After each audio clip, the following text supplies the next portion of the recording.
काटने के बाद भी जिंदा रहते हैं। ये 5 जीव अगर कोई इन्हें मार दे तो इनके शरीर के अंग 50 साल तक जिंदा रह सकते हैं।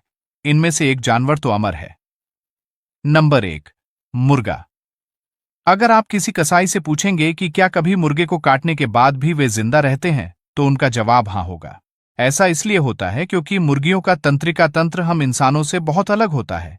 इंसान के पूरे शरीर को काबू करने के लिए दिमाग की जरूरत होती है, लेकिन मुर्गियों में यह काम उनके शरीर में फैले ब्रेन स्टेम सेल्स करती है, जिस कारण उनका सिर कट जाने पर भी उनका ब्रेन स्टेम सेल्स उनके शरीर को काबू करते हैं और वे चल पाते हैं। हालांकि हर मुर्गियां सिर कटने पर जिंदा नहीं रहती।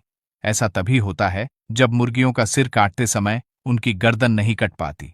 इस नस की वजह से ऑक्सीजन सहित खून शरीर में प्रसारित हो पाता है। माइक हेडलेस चिकन नाम का मुर्गा सिर कटने के बाद भी जिंदा रहने का सबसे बड़ा उदाहरण है, जो कि सिर कटने के 20 महीनों तक जिंदा रहा था और बिना सिर के इसे इंजेक्शन से खाना और पानी पिलाया जाता था, जिस वजह से ये इतने लंबे समय तक जीवित रह पाया। Number 2, cockroach. कॉकरोच भले ही बहुत छोटे से दिखने वाले जीव हों, लेकिन इनकी त्वचा या खाल इतनी मजबूत होती है कि ये परमाणु बम विस्फोट से भी बच सकते हैं। इतनी शरीर की बनावट ऐसी होती है कि इनके पूरे शरीर में छोटे छोटे छेद होते हैं, जिनका इस्तेमाल ये सांस लेने के लिए करते हैं। बाकी के जीवों की तरह ये सिर्फ सिर से ही सांस नहीं लेते, बल्कि पूरे शरीर से सांस लेते हैं। इसीलिए अगर इनके सिर को काट दिया जाए तो भी ये 10 दिनों तक जिंदा रह सकते हैं। 10 दिनों बाद इसकी मौत प्यास की वजह से हो जाती है। Number 3, octopus.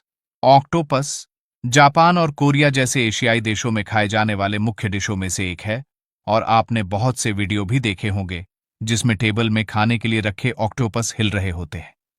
ऐसा इसीलिए होता है क्योंकि ऑक्टोपस के हर एक पैर में 4000 के करीब न्यूरॉन्स होते हैं, जो दिमाग की ही तरह काम करते हैं, जैसे चाहे पकड़ सकते हैं।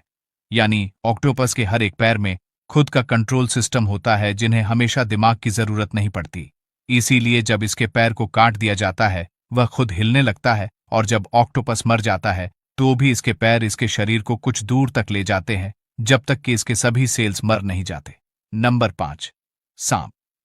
अगर आपको लगता है सांप का सर काट देने से वह मर जाता है, तो यह आपकी सबसे बड़ी भूल हो सकती है, क्योंकि सांप का सिर अलग कर देने के बाद भी इसका कटा हुआ सिर लगभग 1 घंटे तक हमला कर सकता है और अपना सारा जहर उस पर निकाल सकता है। नंबर 6, मधुमक्खियां। यह मरने के बाद जिंदा तो नहीं रहती, लेकिन मरे होने के बाद भी यह डंक मार सकती है। इसीलिए यह इस सूची में है।